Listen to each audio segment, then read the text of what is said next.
Okay, we'll have few more examples of the substitution method. खरं म्हणजे method समजण्यासाठी एक उदाहरण पुरेसं आहे, पण काही व्हेरिएशन्स असतात त्याच्यासाठी अजून एक उदाहरण. 2x minus 7y is equal to 7 and 3x plus y is equal to 22. Now observe the coefficients. Here you got 1, so it is now not difficult as like the previous one. You can find value of y as 22 minus 3x. Suppose this is your equation 3. You got value of y in terms of x. You will put this value of y in this equation. So putting y is equal to 22 minus 3x in equation 1, it gives you 2x as it is minus 7 as it is. It is 22 minus 3x is equal to 7. आता आपल्याला बघायचं फक्त एक शिल्लक राहिला. You can solve this one. Minus 22 into 7 साधारण 140 154 minus plus 21x is equal to 7. So it is 2x plus 21x is 23x is equal to 7 plus 154. It is 161. So it is 23x is equal to 161. So x is equal to 161 upon 23. Okay. So value of x is 7. तुम्ही फक्त हे divide करायला तुम्हाला थोडासा वेळ लागेल. 161 upon 23 केल्यावर 7 you get 7. Now if you put that value here, आता खरं म्हणजे इथे तुम्हाला आहेच बघा. सबस्टिट्यूशन मध्ये सोपं असतं. एक व्हॅल्यू काढली की दुसरी व्हॅल्यू काढणं सोपं असतं. इथे डायरेक्ट x ची व्हॅल्यू 7 ठेवायची. So y is equal to 22 minus 3 into 7. So it is 22 minus 21 gives you 1. So it is y is equal to 1. So what is your solution? 7, 1 is your solution. थोडंसं substitution करून बघू शकता. 7 दुने 14 वजा 7 केल्यावर 7 येतं. 7 त्रिक 21 अधिक 1 केल्यावर 22 येतं. दोन्ही simultaneously satisfied by the value 7 and 1. You have one more. Sorry. It is 10x plus 15y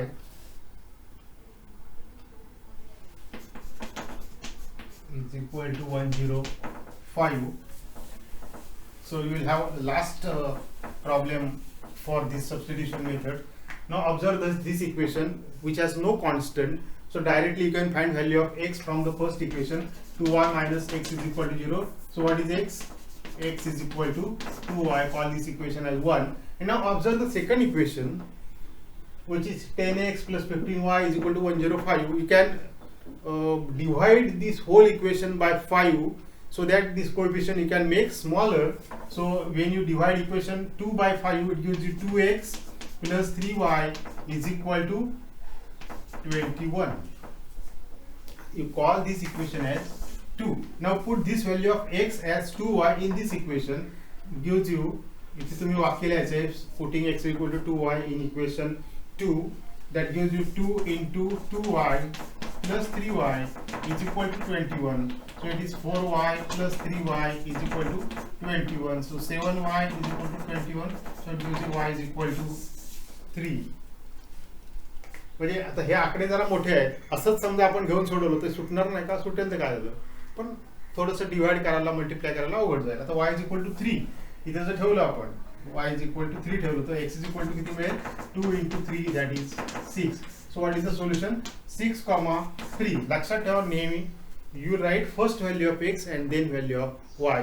चुकून आपण पहिली y ची व्हॅल्यू काढली ती आपण पहिली y ची व्हॅल्यू लिहू शकतो आणि पुढची x ची व्हॅल्यू असं लिहायचं नाही. मात्र 6, 3 is the solution of given simultaneous equation.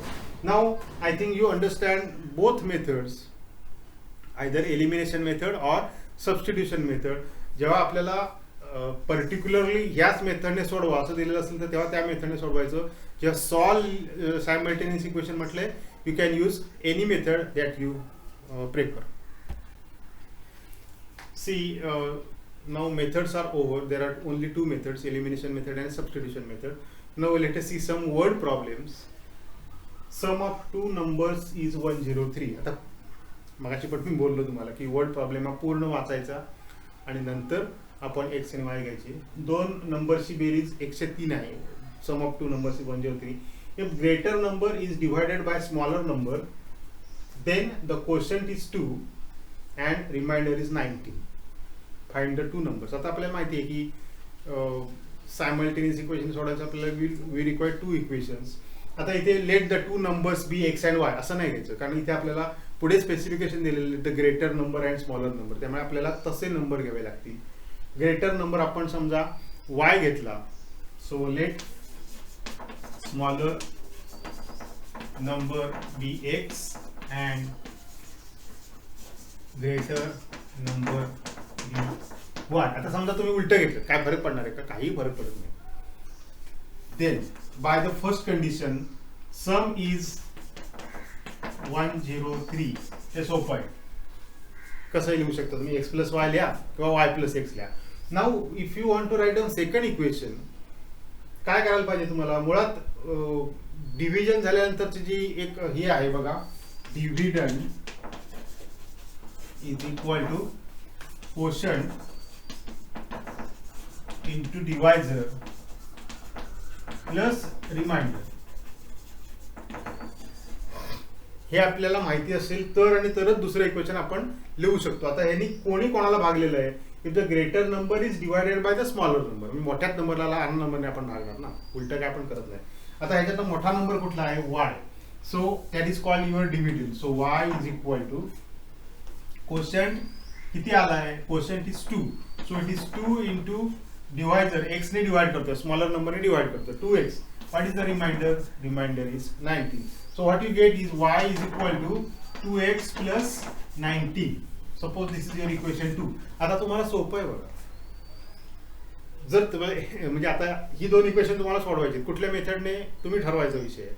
इथे तुम्हाला डायरेक्ट y चीच व्हॅल्यू मिळाली, उचलून इथे ठेवली, म्हणजे सबस्टिट्यूशन मेथड तुम्ही वापरणार असला, you can solve. Know putting y is equal to 2x plus 19 in equation 1, what you get, he y ची व्हॅल्यू आहे, so x plus 2x plus 19 is equal to 103. So it is 3x is equal to 103 minus 19. आता 100 19 वजा केले की येणार 81, पण 84 यांची बेरीज करून बघा. So what is value of x? That is x is equal to 28, म्हणजे आता 3 ने डिवाइड केल्यानंतर आता x इज इक्वल टू 28 इथे सबस्टिट्यूशन केल्यानंतर x plus y is equal to 103. So y is equal to 103 minus 28. आता 100 28 गेले की 72 राहतात आणि 72 अधिक 3 म्हणजे 75. आता तुम्हाला जर ट्रायल घ्यायची असली तर तुम्ही ट्रायल घेऊ शकता, काहीच प्रॉब्लेम नाही.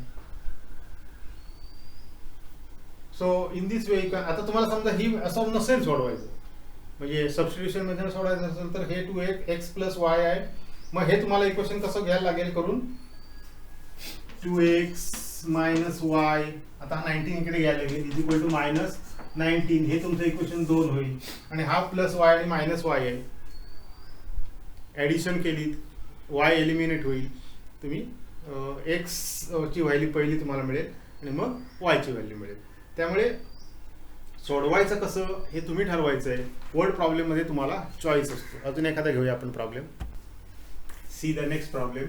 Salil's age is 23 years, more than half of the Sangram's age. म्हणजे आता दोन व्यक्ती आहेत, एक सलील आहे, एक संग्राम आहे.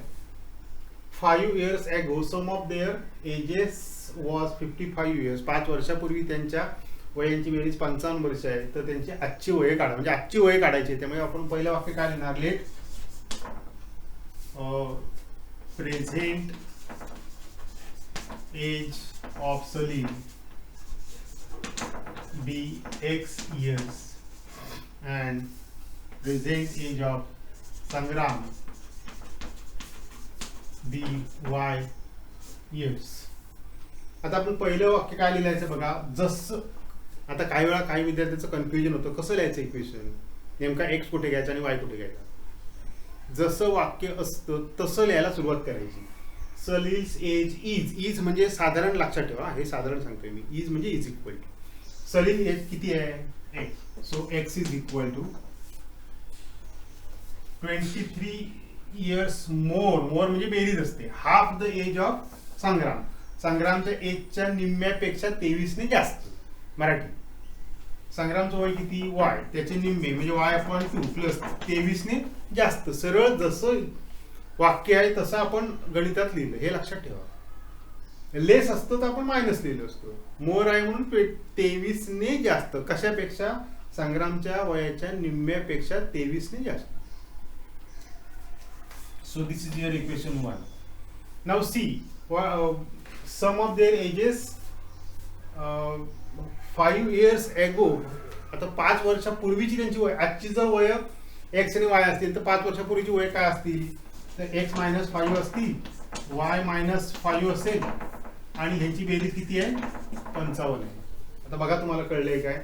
5 वर्षापूर्वी त्यांच्या वयांची बेरीज 55 आहे. So as the present age of Salil is x and present age of Sangram is y, before 5 years their ages are, these are their ages. So x plus y is equal to हे -10 इकडे आल्यावर +10 होतील म्हणजे 65 होतील. So this will be your equation 2.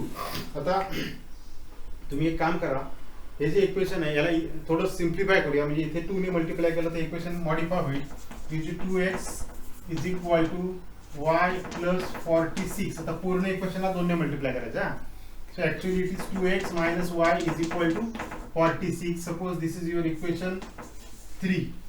आता हे equation बघा, x plus y is equal to 65. असं का केलं? कारण इथे y आहे, इथे आणि मायनस y आहे. डायरेक्ट ऍडिशन केली की y एलिमिनेट होईल. So you can use elimination method. So it is 2x minus y is equal to 46. This is your equation 3. When you add these two, it gives you 3x, y cancels, 1,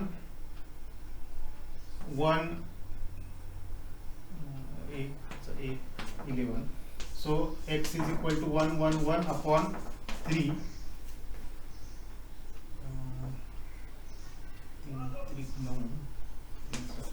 21. So x 37 आलाय. याचा अर्थ साहिलचं age, sorry सलीलचं age 37 years आलं.